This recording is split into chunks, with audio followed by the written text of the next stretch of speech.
Hi friends, আজকে আমরা ঘাটালে এসেছি। এখানে একজন আমার পরিচিতির মধ্যে ওনার বিগত মার্চ 7 তারিখে থেকে 2025-এ ওনার হঠাৎ করতে প্যারালাইজড হয়ে গিয়েছিলেন। কোমর থেকে পায়ের মানে নিচে অবধি ওনার অসাড় হয়ে গেছিলো, কিছু বুঝতে পারছিলেন না। তো উনি আজকে সেই এতদিন অবধি মোটামুটি উনি মেডিসিনের মাধ্যমে ট্রিটমেন্ট করছিলেন, হসপিটালাইজড হয়েছিলেন, কিন্তু লাস্টলি কোনো রেজাল্ট না হওয়ার পরে তো ওনাকে জলের সান্নিধ্যে টোটালি আনা হয়। আমি 1 জুলাই ওনার বাড়িতে এসেছিলাম এবং ওনাকে বলেছিলাম যে এখানেই সামনে আমাদের একজনের বাড়িতে মেশিন লাগানো আছে, তো ওনার বাড়ি থেকেই উনি আপাতত 10 দিন জল খাচ্ছেন এবং 10 দিনের মধ্যে ওনার কি বেনিফিট হয়েছে সেটা আমরা জেনে নিচ্ছি। ঠিক আছে, ওনাকে দিচ্ছি একটু। আপনার নামটা দিগ্বিজয়? আমার নাম দিগ্বিজয় সামন্ত, ঘাটাল। আমি মার্চ মাসের 7 তারিখে হঠাৎ করে কোমর থেকে পা পর্যন্ত একটা ইলেকট্রিক শকের মতো হয়ে যায়, গিয়ে পড়ে গিয়েছিলাম, হসপিটালাইজড হই। ওখানে চিকিৎসাধীন থাকার পরে ওখানে বলে যে এখানে নার্ভের কোনো চিকিৎসার সুব্যবস্থা না, আপনি অন্য কোথাও দেখুন। তো আমি ওখান থেকে যাওয়ার পরে আমি আয়ুর্বেদিক চিকিৎসার মধ্যেই ছিলাম। তো অনেকটা সুস্থ হয়েছিলাম, ধীরে ধীরে হচ্ছিল। তারপর মনের মধ্যে প্রচুর পরিমাণ একটা টেনশন লেগে যায় যে আমি কতদিনে সুস্থ হব। তারপর অসুবিধা এমনভাবে হয় যে আমাকে মানে ইউরিন এবং পেছাব এবং পায়খানা দুটোই আমার নিয়ন্ত্রণের বাইরে। তো যে কারণে ক্যাথিলিটা লাগিয়ে রাখতে হয়। পায়খানার জন্য আমাকে ডাইপার করে থাকতে হতো। তো সেটা যাই হোক, ঔষধ খাওয়ার পরে ডাইপারটা ব্যবহার করতে হয়নি, কিন্তু তবু কিছুটা অনিয়ন্ত্রিত ছিল। তো তারপর হঠাৎ করে আমি যেহেতু এই ক্যাঙ্গেন ওয়াটারের সঙ্গে আমি পরিচিতি ছিলাম এবং সন্দীপ ভাইয়ের সঙ্গে যুক্ত আছি, তো নিজে কিনতে পারিনি, কিন্তু আমি সন্দীপ ভাইয়ের নির্দেশ অনুযায়ী পাশের বাড়িতে একজনের কাছ থেকে আমি জল নেওয়া শুরু করি। আজকে 14 দিন হলো, 10 দিন হলো, 4 দিন বেশি হবে, 14 দিন হলো। আমি ওখান থেকে যে রিলিফগুলো পেয়েছি সেটা হচ্ছে কি, যে আমার পায়খানা যে বৃহদন্ত্র, নিচের বৃহদন্ত্র থেকে নিচের অংশের মানে পায়খানার দ্বার থেকে 6 ইঞ্চি 4 ইঞ্চি সারাউন্ডিং একটা অসাড় ভাব ছিল। তো সেটা ডান সাইডটা প্রায় 90% অসাড়টা কেটে গেছে এই কদিনে। বাঁ সাইডটা একটু একটু বুঝতে পারছি যে অসাড়টা হচ্ছে। সর্বোপরি আমি যে দাঁড়ালে একটা ডিসব্যালেন্স, চলতে পারতাম কিন্তু ডিসব্যালেন্স ছিল অনেকটা। সেই ডিসব্যালেন্সটা অনেকটা মানে প্রায় 15% কেটেছে। আর সর্বোপরি যে পায়ের আঙুলগুলো টিপ ছিল না, সেগুলো কিন্তু একটা টিপ নিতে পারছে। এটা একটা ইমপ্রুভ পেয়েছি। আরেকটা ব্যাপার আছে কি, যে পায়খানার জন্য আমাকে আয়ুর্বেদিক ঔষধটা খেতে হতো, নাহলে পায়খানা হতো না।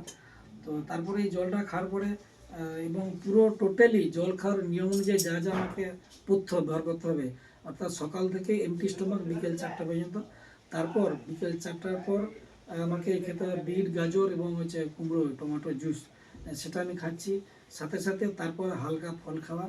রাত্রে কোনো রান্না খাওয়া খেতে আমাকে মানা করেছেন, কোনো রান্না খাওয়ার খাইনি, শুধুমাত্র রাত্রে 3টা রুটি খাই, কিন্তু তার সঙ্গে আমি স্যালাড খাই, কোনো সবজি টবজি খাইনি। এইটা খাওয়ার পরে এই কিছুদিন পর দেখছি পায়খানাটা যদি বন্ধ হয়ে যাচ্ছিলো, তারপর আবার নতুন একটা দিলেন যে একটার পরটা তো স্টেপ বাই স্টেপ চিকিৎসা করতে হবে।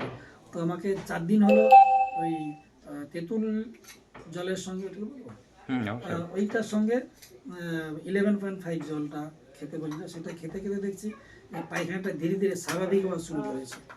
তো কিন্তু আমি এই যে না খেয়ে থাকা, তো এই যে আমি প্রথম কিছুদিন শরীরটা দুর্বল হয়েছিল, এখন আমি অনেকটা স্ট্রং আছি, অসুবিধা কিছু নেই।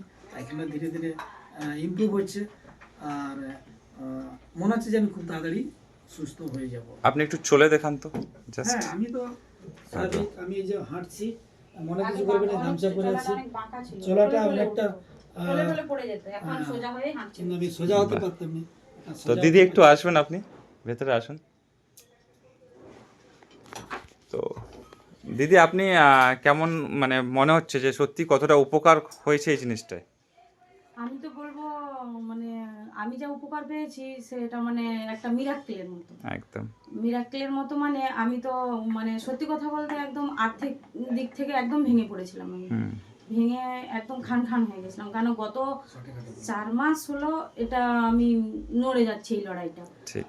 তারপর আমি একদম ক্লান্ত, আমিও ক্লান্ত। তাহলে আপনি মনে করেন যে এই যে আজকে 14 দিনে যে উপকারটা পেয়েছেন, এটার জন্য মানুষকে কি বলা জানানো উচিত? আমি বলবো মানে এটা তো একটা কি বলবো কস্টলি একটা এখন সবার কাছে ব্যাপার, কিন্তু মানুষ বোঝে না যে বারে বারে ডাক্তারখানায় গিয়ে লাখে লাখে টাকা দেওয়ার থেকে একবারে যদি আমি 3 লাখ টাকা দিয়ে মেশিনটা কিনি তাহলে মনে হচ্ছে বিশাল ব্যাপার একটা। ঠিক আমি বলবো তবুও যতই বিশাল ব্যাপার হোক, যাদের আর্থিক মানে সঙ্গতি আছে তাদের আগেই এই জলটা খাওয়া দরকার এবং সারা জীবন সুস্থ থাকা উচিত। ঠিক, এবং থ্যাংক ইউ। ভবিষ্যতে সবাইয়ের না, জন্য সেটা এটা না, ভাবা। একটা কথা আছে কি, আর এখন তো বাড়ি বাড়ি ক্যান্সার, এই থাইরয়েড আর ওই সুগার এসব তো একদম ঠিক, লেগেই ঠিক, আছে, এটা মানে জ্বর সর্দি কাশির মতো। তো এটা থেকে যদি মানুষ মুক্তি পেতে চায়, আমি বলবো আমি যে উপকারটা পেয়েছি যেন সবাই পায়, এটা মানুষ বুঝতেই চাইছে না। আমি অনেকে বলার চেষ্টা করছি আমার ঠিক। অনেক মানে কাছের লোকেদের যারা যাতে সুস্থ থাকে, সবাই এখনো এই গণিতা থেকে একদম। বেরোতে পারছে না যে আমি ডাক্তার ছেড়ে দিয়ে একটা সামান্য জল খাবো, কি একদম। এমন জল। কিন্তু আমি বলবো না, এটা জলই জীবন। জলের জীবনটা বড় কথা নয়, এই যে পদ্ধতিটা, এই যে একটা সিস্টেম, ঠিক, এইটা যে মানুষের কাছে পৌঁছে দেয়া, আমি এই দলে সবার আগে আছি। একদম। ধন্যবাদ, থ্যাংক ইউ নমস্কার। দিদি। না একটু